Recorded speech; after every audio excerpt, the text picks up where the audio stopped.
मी प्राध्यापक डॉक्टर अनिल प्रभाकर उबाळे, रयत शिक्षण संस्थेच्या आबासाहेब मराठे आर्ट्स, कॉमर्स व सायन्स कॉलेज राजापूर या ठिकाणी मराठी विषयाचा विभाग प्रमुख म्हणून कार्यरत आहे.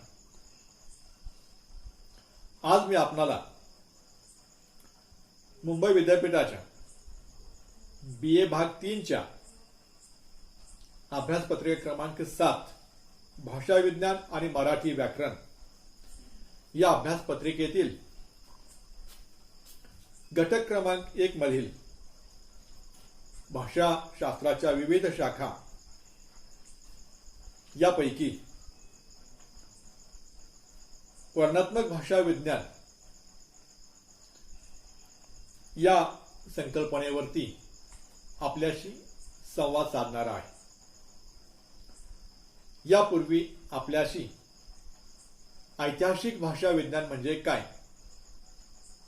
या संकल्पनेचा उहापोह केलेला आहे.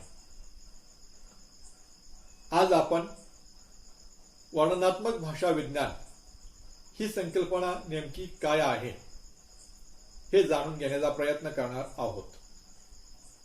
त्यामुळे या ठिकाणी 19व्या शतकात 19व्या शतकाच्या सुरुवातीपर्यंत भाषेच्या ऐतिहासिक आणि तौलनिक अशा दोन अंगांनी अभ्यास विकसित होत असलेला दिसून येतो. परंतु या दोन्हीही पद्धतीपेक्षा वेगळी व भाषा वैज्ञानिक दृष्ट्या अधिक महत्त्वाची अशी पद्धती असू शकते हे फर्दिनांद द स्वशुर यांनी दाखवून दिले.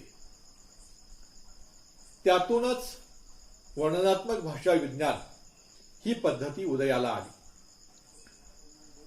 स्वशुर यांनी आपल्या कोर्स इन जनरल लिंग्विस्टिक या ग्रंथातून वर्णनात्मक भाषा विज्ञान पद्धतीविषयी महत्त्वपूर्ण विवेचन केलेले आहे. त्यामुळे वर्णनात्मक भाषा विज्ञान पद्धती ही कोणत्याही एका कालखंडातील भाषांच्या रूपांचा अभ्यास एककालिक पद्धतीने करते. भाषेचे एककालिक वर्णन करण्याची एक विशिष्ट पद्धती व तंत्र आहे. याचा शोध फर्दिनांद द स्वशुर या भाषा वैज्ञानिकांनी लावला म्हणून त्यांना वर्णनात्मक भाषा विज्ञान पद्धतीचे जनक असे मानण्यात येते. त्यांच्या मते भाषेत उत्क्रांती होत नाही तर फक्त परिवर्तन होते आणि हे परिवर्तन अतिशय संथ गतीने होत असते. ही स्वशुर यांनी मांडलेली संकल्पना आहे. प्रथमतः आपल्याला उत्क्रांती म्हणजे काय हे पाहावे लागते. उत्क्रांती म्हणजे हळूहळू होत गेलेला बदल असं आपल्याला थोडक्यात म्हणता येईल. उदाहरणार्थ, माकडापासून माणसाची उत्पत्ती म्हणजेच डार्विनचा उत्क्रांतीवादाचा सिद्धांत हे याच्या मुळाशी असल्याचं आपल्याला सांगता येतं. माकडापासून माणसाची निर्मिती ही एका दिवसामध्ये झालेली नाही. याला अनेक वर्षाचा कालावधी, अनेक शतकांचा कालावधी उलटलेला दिसून येतो. म्हणजे अशा पद्धतीने हळूहळू संत गतीने होत जाणारा बदल, या बदलाला आपल्याला उत्क्रांती असे म्हणता येते. आणि क्रांती म्हणजे अचानक एकाएकी झालेला बदल असं आपल्याला सांगता येतं. म्हणून ज्या वेळेस आपण एखाद्या भाषेचा अभ्यास करतो, भाषेच्या रूपाचा अभ्यास करतो, त्यावेळेस भाषा ही अतिशय संत गतीने बदलत जाणारी प्रक्रिया आहे असेच आपल्याला म्हणावे लागते.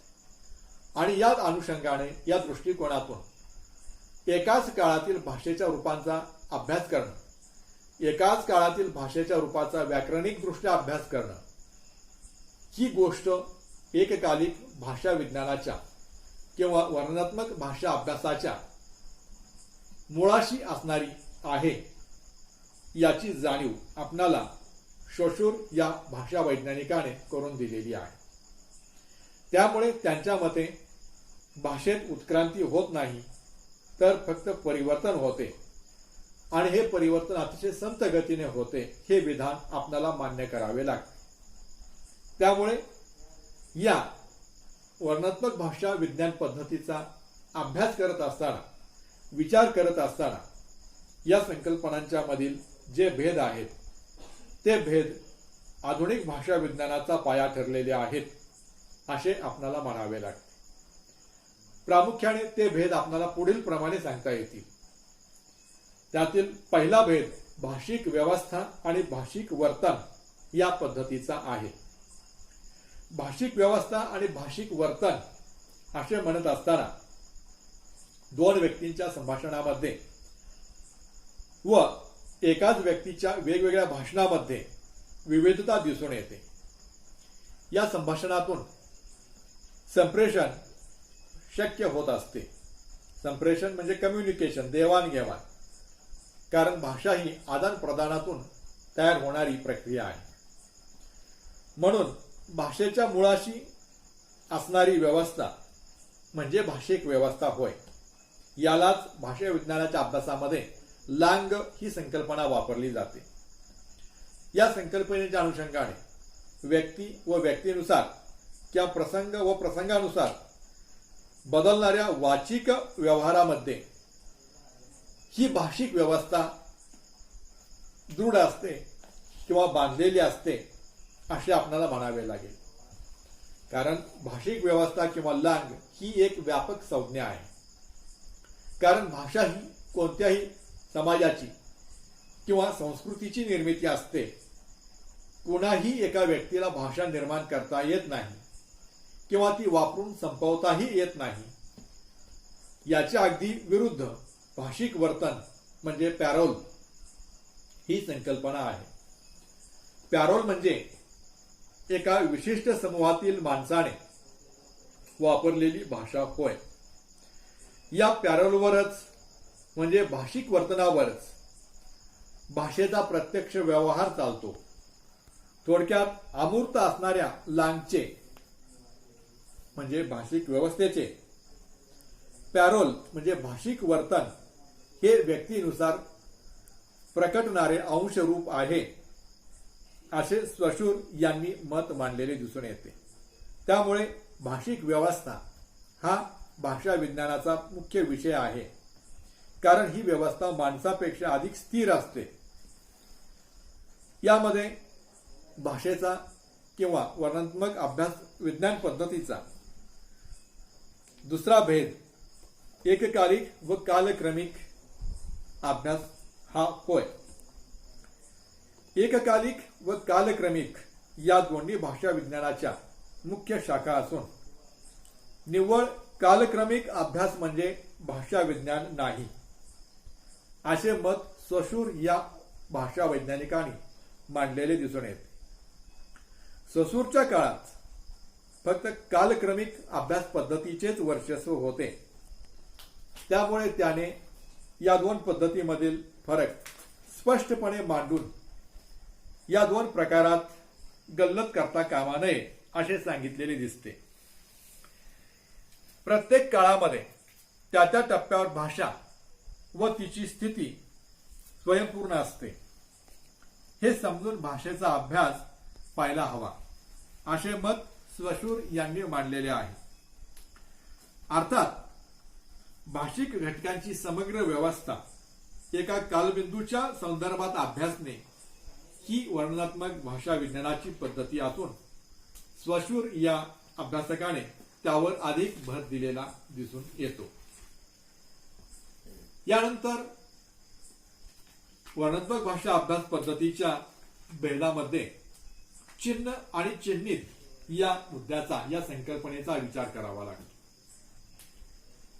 सूक्ष्म भाषिक व्यवस्था समजून घेण्यासाठी स्वशूर यांची भाषिक चिन्हांची संकल्पना लक्षात घ्यायला हवी. भाषा व्यवस्था म्हणजे नुसते ध्वनी नसून भाषे अस्तित्व मानसिकही असते. तसेच भाषा ही केवळ एक संकल्पना नाही तर तिचे अस्तित्व भौतिकही असते. भाषेचा हा विशेष स्पष्ट करण्यासाठी स्वशूर यांनी भाषिक चिन्ह ही संकल्पना मांडली। या भाषिक चिन्हाचे ससूरने चिन्हक म्हणजे साईन आणि चिन्हित म्हणजे सिग्निफाईड असे दोन संकल्पनेत दोन विभागात विभागणी केलेली दिसते। ही संकल्पना स्पष्ट करताना स्वशूरने कागदाच्या मागील बाजूचे उदाहरण दिलेले आहे, कारण या दोन्ही बाजू एकाच वेळी अस्तित्वात असतात असे तो म्हणतो। चिन्ह आणि चिन्हित म्हणजे ध्वनी प्रतिमा आणि संकल्पना यांचे अतूट नाते असते। अर्थात चिन्हक व चिन्हित म्हणजे ध्वनी व त्याचा अर्थ यांच्या संबंधाची व्यवस्था होय। यालाच भाषा असे म्हटले जाते। उदाहरणार्थ माणूस हा शब्द चिन्ह आहे, कारण माणूस म्हटलं की आपणाला एक डोकं, दोन हात, दोन डोळे, दोन पाय, विशिष्ट शरीर आणि त्या शरीराची ठेवण असणारी एक वस्तू आपल्या नजरेसमोर उभी राहते। ही सर्व लक्षणे म्हणजे माणूस। म्हणून माणूस हा शब्द चिन्हक या रूपाने आपल्याला वापरावा लागतो। परंतु माणूस विशिष्ट पद्धतीचं काम करतो, माणूस विशिष्ट पद्धतीचं संशोधन करतो असं ज्यावेळेस आपण म्हणायला लागतो त्यावेळेस ते त्याचं चिन्हित आहे असं आपल्याला मानावं लागतं। यालाच ध्वनी व त्या ध्वनीचा अर्थ ही व्यवस्था आहे असं आपण मान्य करायला हरकत नाही। यालाच भाषा असे म्हटले जाते। हे आधुनिक भाषा विज्ञानाचे मूलभूत प्रमेय स्वशूर यांनी मांडलेले आहे। त्यानंतर याचा चौथा भेद म्हणजे अन्वयनिष्ठ आणि घननिष्ठ संकल्पना होय। भाषिक चिन्हाची अपरिवर्तनीयता ही भाषिक चिन्हाच्या मूल्यावर अवलंबून असते। ही चिन्हे भाषिक व्यवस्थेत परस्पर विरोधी संबंधाने जोडलेली असतात। जे चिन्ह प्रत्यक्षात असते त्याची सांगड प्रत्यक्ष उपस्थित असलेल्या चिन्हिताशी घालता येते। उदाहरणार्थ वाघ हे चिन्ह घेतले तर त्याचे प्राणीपण ध्यानात येते आणि त्या जोडीलाच त्याचे वाघपण सुद्धा ध्यानात येते, कारण हत्ती, उंट, जिराफ किंवा माकड अशा इतर प्राणी चिन्हांशी हे वैधर्म्याचे नाते दाखवत वाघ हे चिन्ह आपल्या मनामध्ये पक्के होते। चिन्हांचे मूल्य आणि सर्व चिन्हांच्या मध्ये त्याचा असलेल्या स्थानावरून ते निश्चित होते। हे स्थान दोन प्रकारच्या संबंधावर आधारलेले असते। यातील एक संबंध क्रमिक व रैखिक असतो, त्यामुळे कोणत्या चिन्हानंतर कोणते चिन्ह वापरावे हे निश्चित होते। या घटकाला अन्वयनिष्ठ घटक असे म्हणतात। तर दुसरा संबंध चिन्हांच्या अर्थाशी किंवा अर्थानुसार निश्चित होतो, त्याला घननिष्ठ संबंध असे म्हटले जाते। भाषिक चिन्हांचे हे दोन गट आकृतीमध्ये किंवा दोन अक्षावर आपल्याला दाखवता येतात। एक ऊर्ध्वगामी आणि दुसरं क्षितिज समांतर। या पद्धतीने हे दोन अंश भाषिक घटक आपल्याला दाखवता येतात। यातून आपल्याला क्षितिज समांतर असं आपण ज्यावेळेस म्हणायला लागतो त्यावेळेस किंवा ऊर्ध्वगामी असे ज्यावेळेस आपण म्हणायला लागतो त्यावेळी काही वाक्य आपल्याला उदाहरणादाखल घेता येतात। उदाहरणार्थ विद्या देवळात जाते, मोहन घरात जातो, राकेश शाळेत जातो। यामध्ये विद्या किंवा मोहन सिनेमाला जातो या पद्धतीची रचना म्हणजे पहिल्या वाक्यात आणि दुसऱ्या वाक्यामध्ये आपण जे कर्म बदललेलं आहे ते कर्म पहिल्यातला करता आणि दुसऱ्या वाक्यातील कर्म घेऊन आपण त्या वाक्याची रचना करू शकतो। म्हणजेच भाषिक चिन्हांच्या अन्वयनिष्ठ व घननिष्ठ संबंधामुळे आपल्याला मोहन सिनेमाला जातो हा वाक्यबंध तयार करता येतो। अशा प्रकारे वर्णनात्मक भाषा विज्ञान पद्धतीमध्ये स्वशूरने सांगितलेल्या महत्त्वपूर्ण भेदांचे विवेचन करता येते। पारंपरिक आदर्शवादी दृष्टिकोन झुगारून स्वशूरने वैज्ञानिक पद्धतीचा अवलंब केला. स्वशूरच्या प्रतिपादनाची एकूण दिशा संरचनावादी म्हणजे स्ट्रक्चरल आहे असे आपल्याला म्हणता येईल. या भाषा विज्ञानाला स्वशूरने वर्णनात्मक ही संज्ञा प्राप्त करून दिलेली आहे. त्यामुळे स्वशूरने आधुनिक भाषा विज्ञानाचा जनक आहेत किंवा पाया घातला असे आपल्याला म्हणता येईल. या वर्णनात्मक भाषा विज्ञान पद्धतीचे वैशिष्ट्ये किंवा मूलतत्वे आपल्याला पुढील प्रमाणे सांगता येतील. त्यामध्ये वस्तुनिष्ठता हे पहिलं मूलतत्व किंवा वस्तुनिष्ठता ऑब्जेक्टिव्हिटी या पद्धतीने आपल्याला सांगता येईल.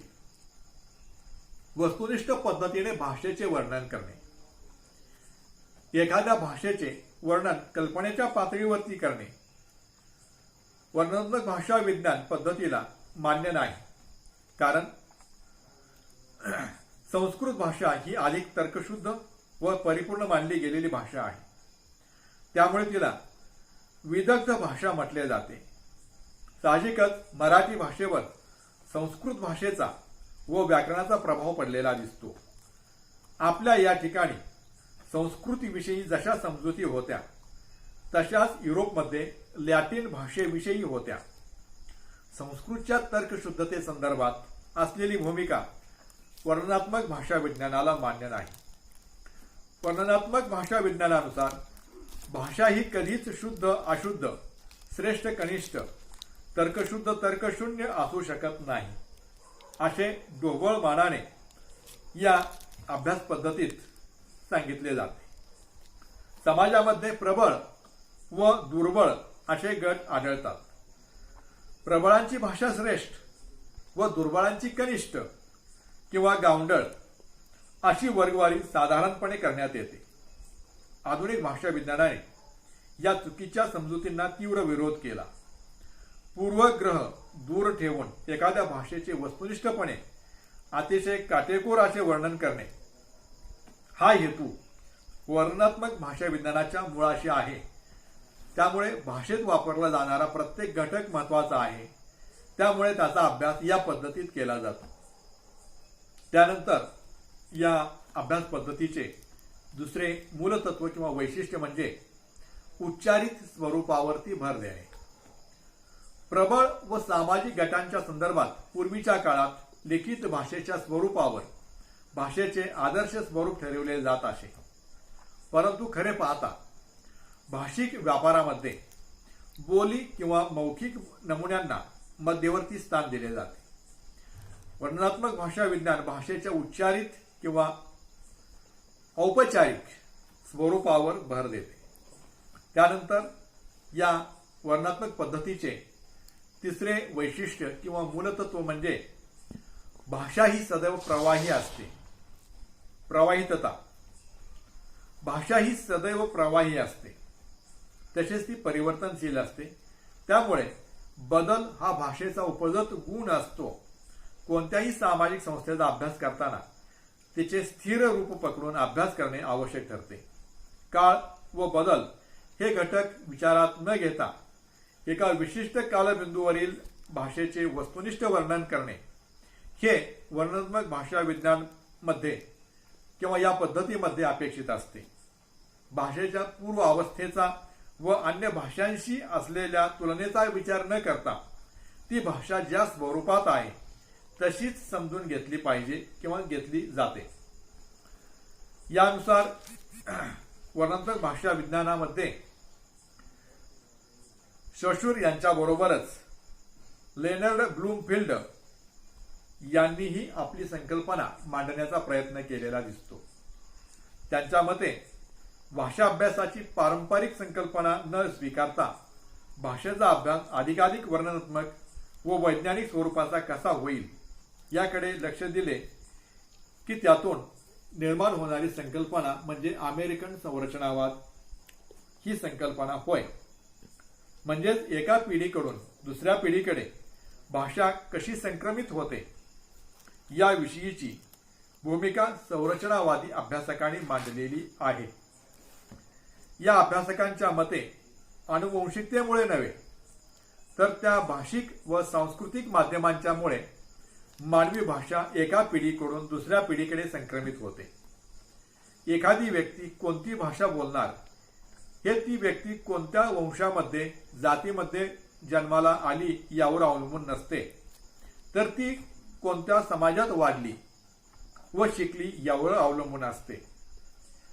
उदाहरणार्थ, एकाच आईच्या पोटी जन्म घेतलेली 2 मुलं, एका मुलाला आपण उच्च संस्कृती सोसायटी असलेल्या समूह गटामध्ये ठेवलं आणि दुसऱ्या मुलाला आपण जर अतिशय लो किंवा गरीब सोसायटी समाजामध्ये आपण ठेवलं, झोपडपट्टीमध्ये ठेवलं, तर उच्च संस्कृतीमध्ये असलेल्या मुलाची भाषा अतिशय शुद्ध, अतिशय तर्कसंगत असू शकते, होऊ शकते. आणि त्याच आईच्या पोटी जन्म घेतलेल्या दुसऱ्या मुलाची भाषा झोपडपट्टीत राहिल्यामुळे अतिशय गावंढळ, अतिशय बेजबाबदारपणाची भाषा निर्माण होऊ शकते. हा विचार या ठिकाणी वर्णनात्मक भाषा अभ्यासाच्या मुळाशी आपल्याला दिसून येतो. म्हणून ब्लूमफिल्ड यांनी आपल्या लँग्वेज या ग्रंथामध्ये संरचनावादासंदर्भातले हे विचार महत्त्वाचे असल्याचे निदर्शनास आणून दिलेले आहे. त्यानंतर याच वर्णनात्मक अभ्यास पद्धतीचा विचार करताना नॉम चॉम्स्की यांनी रचनांतरवादाचा संकल्पना किंवा सिद्धांत मांडलेला दिसून येतो. नोम चॉम्स्की यांनी आपल्या सिंथेटिक स्ट्रक्चर या ग्रंथामध्ये अमेरिकन संरचनावादाविषयीच्या उणीवा दाखवून दिलेल्या आहेत. त्यांच्या मते प्रत्येक भाषेची रचना ही अनन्य असते. हे संरचनावादांचे म्हणणे चॉम्स्कीला मान्य नाही. भाषा ही मूलतः समाज व संस्कृती सापेक्ष असते, हेही त्यांना मान्य नाही. तर भाषेचा सामाजिक व राजकीय विचार बाजूला काढून एका अमूर्त पातळीवर भाषेच्या संरचनेचा विचार चॉम्स्की करू पाहतात. स्वन, वाक्य व अर्थ या तिन्ही पातळ्यावर भाषिक साम्य आढळते, ज्यांचा खुलासा ऐतिहासिक व भौगोलिक पुराव्यांच्या आधारे देता येत नाही. चॉम्स्कींच्या मते बोली भाषेचे सार्वत्रिक आढळणारे टप्पे व रचना यांच्यातून भाषिक साम्यातील रचनांतराची एक चौकट दिसते. या रचनांतराचा शोध घेण्याचा आग्रह चॉम्स्कीने केलेला आहे. या पद्धतीने वर्णनात्मक भाषा अभ्यास पद्धतीमध्ये श्वशूर, ब्लूमफिल्ड, चॉम्स्की या 3 भाषा वैज्ञानिकांनी आपल्या सिद्धांतांच्या आधारे मौलिक अशा पद्धतीची भर घातलेली आहे. त्यामुळे वर्णनात्मक भाषा विज्ञानाच्या मूलतत्वावर महत्त्वाचा प्रकाश पडतो. अर्थातच वर्णनात्मक भाषाशास्त्र हे भाषाशास्त्रीय अभ्यासाचा पाया समजले जाते. वर्णनात्मक अभ्यास पद्धतीची बैठक घट्ट असली तरच ऐतिहासिक व तुलनात्मक दृष्टीने भाषांचा अभ्यास यशस्वी व फलदायी ठरतो. या शाखांचे अभ्यासाचे तंत्र, पद्धती व पारिभाषिक संज्ञा निश्चित झाल्यामुळे अनेक भाषांची वर्णनात्मक व्याकरणे प्रसिद्ध झालेली आहेत. यामुळेच वर्णनात्मक भाषा विज्ञान अभ्यास पद्धती ही एकाच कालखंडातील भाषेचा अभ्यास करीत असल्यामुळे, एकाच कालखंडातील भाषेच्या रूपांचा अभ्यास करीत असल्यामुळे मराठी भाषेचा एकाच काळातील अभ्यास करणं शक्य झालेलं आहे. एकाच काळातील मराठी भाषेचं व्याकरण कसं होतं, त्याची ऐतिहासिक जडणघडण कशी होती, त्याचा बदल कोणत्या पद्धतीने होत गेला, या गोष्टी व्याकरणाच्या पातळीवरती तपासणं अधिक सोयीस्कर होतं. त्यामुळे वर्देनाथ श्वशूर यांना वर्णनात्मक भाषा अभ्यास पद्धतीचा जनक असं मानण्यात आपल्याला काहीही गैर वाटत नाही. त्यामुळेच त्यांना जनक असं म्हटलं जातं. आणि भाषा अभ्यास या पद्धतीचा विचार करताना वर्णनात्मक पद्धतीने भाषेचा अभ्यास करता येऊ शकतो, हे अतिशय समृद्धपणानं, अतिशय जबाबदारपणानं त्यांनी आपल्याला दाखवून दिलं. आणि पाश्चात्य अभ्यासाच्या विचारसरणीमध्ये राहून सुद्धा संपूर्ण जगातील भाषांचा अभ्यास कसा करता येतो, एकाच कालखंडातील भाषेचा अभ्यास कसा करता येतो, हे त्यांनी सप्रमाण दाखवून दिल्यामुळे भाषा अधिक समृद्ध झाल्याचं दिसून येतं. धन्यवाद.